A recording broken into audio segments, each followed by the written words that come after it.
Thank you for stopping by. If this is your first time coming across this channel, a warm welcome to you. Please subscribe to this channel and turn on the notification button so you can get notified when I post the next video. Thank you. Once upon a time in Africa, in a village known as Etoba, an orphan story of grace made history.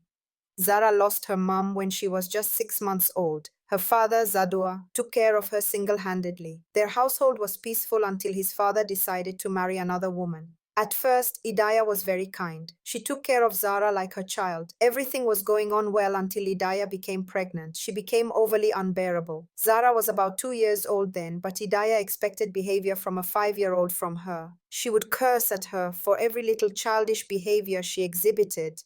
Zara got whipped for spilling water and for not being able to feed without littering the floor. She dared not cry when she stumbled and fell. Zara's father, who believed that Idaya was pregnant for a boy, pampered her so much that he found it difficult to scold her for maltreating Zara. The village midwife had told Zadua that Idaya was having a boy because he saw the signs that only the midwives understood. This made Idaya get away with whatever she did during the period of the pregnancy. She went from craving odd things at odd hours to being verbally and physically abusive even to her husband. Unfortunately, Zadua got sick and passed on. She was left to cater for Zara, whom she disliked from the first day she set her eyes on her, but masked it with the new wife displays. Idaya had a gift for identifying children with formidable destiny. She discerned this the first day she saw Zara. This triggered the resentment she had towards her. Zadua's death marked the beginning of Zara's pain. Idaya birthed twin girls, Meso and Mira. Zara grew up to become a maid in the household. She was left to perform all the chores in the house, fetching firewood, water, selling at the market, cooking and cleaning, while her daughters did nothing. Idaya never left Zara to rest for a moment. She ate only what her daughters left. She only went to bed when her children were fast asleep, not considering that Zara was just a year and a few months older than the girls. Zara wore tattered dresses, and her new clothes were worn-out wares from Mira and Meso. Sometimes, when she bumped into the girls and her friends, they mocked her for how she looked and told her that she would remain their maid for the rest of her miserable life. One day, Zara was sent to the market to sell some yams. She walked down the aisle created by market stalls when she sighted two old blind men. They were begging at a corner in the market. She had pity on them and wished that they regained their sights and be able to see how beautiful nature is. Immediately she felt this pity. A force came on her, and her eyes had sparks of flashing light. She was no longer herself. She walked down to the two men and touched their eyes magically. They regained their sights. The villagers were in awe. There were shouts of joy. She was celebrated widely. The news spread like wildfire. When Idaya heard this, she was really upset. "That little witch has discovered her gift," she screamed. She decided to make sure that she did not exhibit her gift to the villagers anymore. Idaya and her daughters couldn't bear the thought of villagers bringing gifts, yams, goats, palm wine, to thank Zara for healing their sick. Her heart turned dark with envy. She hated that an orphan had more praise than her own children. She came up with a plan to end her existence and make sure that no one hears about her. I'm excited to know that you watched to this point. I believe that you find this story interesting. Please don't forget to subscribe and turn on your notification button. Share this video with people who would love it. One evening, a royal messenger galloped into the village square. He declared that Prince Dira, the only son of the king, had fallen gravely ill. The prince had not spoken in days and lay still as wood. The royal herbalists had failed, and even the palace priestess said, "Only one touched by the gods can save him." Everyone talked about Zara. Words got to the king, and he sent for her the next morning. Early that morning, Idaya decided to execute the plan she had hatched for Zara. That day was a forbidden day, the one day no one was allowed to go to the sacred stream. In the ancient village of Etoba, people worshipped the goddess of water and believed in sacred days, days when the gods demanded silence, rest, and reverence. On those days, no one dared to fetch water from the sacred stream of Iti. It was said that those who violated this command would awaken the wrath of the river goddess, who would strike them with deadly diseases or kill them instantly. It depends on the mood of the spirits on that day. Before dawn, Idaya had shaken Zara awake. "You lazy child," she hissed. "Go and fetch water from the Iti stream. My daughters need to bathe, and the pots are dry." Zara rubbed her eyes. "But Mama, today is the day the stream is forbidden." Idaya's eyes narrowed. Are you questioning me? You eat my food, sleep in my house, and now you disobey? Terrified of punishment, Zara grabbed her water pot and set off in the grey morning light. She walked alone through the whispering forest, the path unusually silent. When she reached the stream, the air grew cold and a mist floated above the water. As she bent to fetch water, the ground trembled. Her outfit changed to a beautiful robe and she was adorned with beads. A swirl of wind and water rose from the stream. From it emerged a shimmering mermaid, her skin like bronze, her hair flowing like the current itself. Zara, said the river goddess, why have you come on this sacred day? Zara fell to her knees. Forgive me, great mother. I was sent by my stepmother. I did not mean to offend. The spirit looked deep into her soul. Your heart is pure, but your stepmother's heart is poisoned by envy.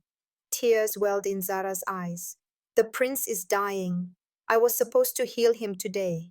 The spirit stepped closer. You have not offended me, child. You have been tested, and now your healing power shall be multiplied. She touched Zara's forehead with a drop of river water, and suddenly the girl felt a warm surge of energy course through her body. The energy you have now is the same my daughter has. She will fill your water pot, and so shall your blessings flow. The goddess's daughter fetched some water with a shell and filled her pot. She smiled, and together with her mother, she disappeared into the mist. Zara's outfit returned to what she had worn. Zara raced back to the village. Close to her homestead, she met one of the palace guards whom the king had sent for the 10th time to see if she had returned. Idaya was shocked to see her alive. At first, she thought she had seen a ghost. When she confirmed that it was indeed Zara, flesh and blood, she ordered her to go to the palace and warned her sternly not to use her healing gifts on the prince. She ordered her to pretend to have lost the gifts. At the palace gate, guards blocked her. You're late, the prince is nearly gone. But just as they turned her away, the queen ran out weeping. Let her in, let the girl try. Zara entered the chamber and found the prince pale and still. She was filled with compassion. She touched his chest, whispered a prayer, and light flowed from her hands. Moments later, the prince opened his eyes and took a deep breath.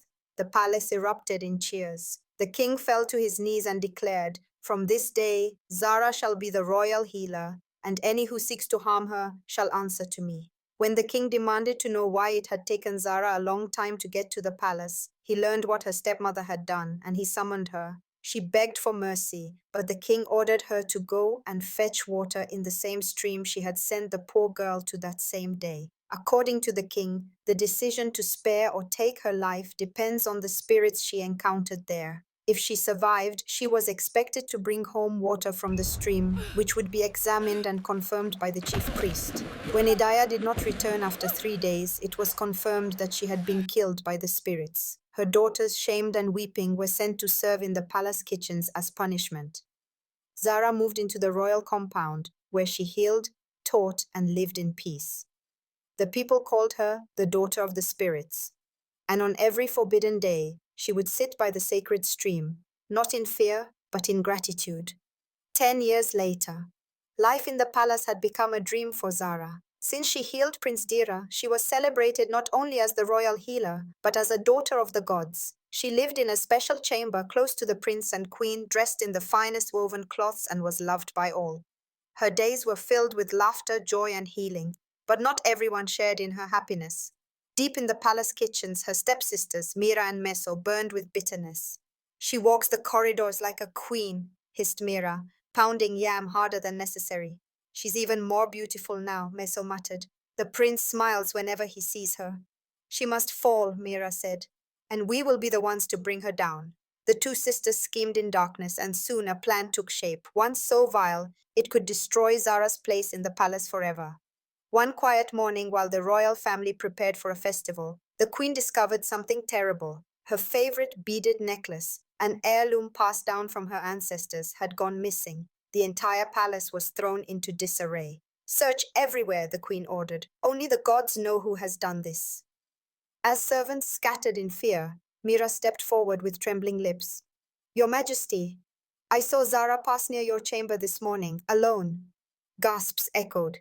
"You lie!" cried a maid who loved Zara. The queen ordered that everyone and everyone's room should be searched thoroughly. Apart from the prince, the king, and the queen, every other person in the palace was thoroughly searched. "We found this behind her curtain," by a palace guard said. He held up a small cloth pouch. Inside was the queen's missing necklace. Zara stood frozen, shocked. "That is not mine," she whispered. "I swear by the river spirit I did not take it." But the queen's face darkened with sorrow. "Zara, I trusted you." The guards moved to take her away. Just then, Prince Dira stepped into the room. "No," he said calmly but firmly. "Let us find the truth." He ordered the palace seer to consult the sacred mirror, an ancient artifact used only in times of royal betrayal. Before the gathered court, the seer chanted and waved sacred smoke. The mirror clouded, then cleared, and there, before all eyes, was the image of Mira slipping into the queen's chamber, taking the necklace and hiding it in Zara's room. A hush fell over the palace. The queen looked from the mirror to the girls, her face cold with fury. "You dared to lie against the one chosen by the gods?" she roared. "You tried to destroy a soul purer than gold." The king, who had been summoned, arrived just as judgment was to be passed. After hearing all, he stood and declared, "Zara, not only have you healed this kingdom, you have shown mercy to your enemies and endured falsehood with grace. For this, and because my son has grown fond of you, I approve your marriage to Prince Dera. You shall become our daughter in truth, not just in title." The court erupted in applause while Mira and Meso fell to their knees, wailing. The king raised his hand. "Take these two vipers far from this land. Let their names be forgotten in Etoba."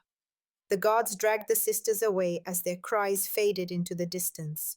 Weeks later, the village bells rang with joy.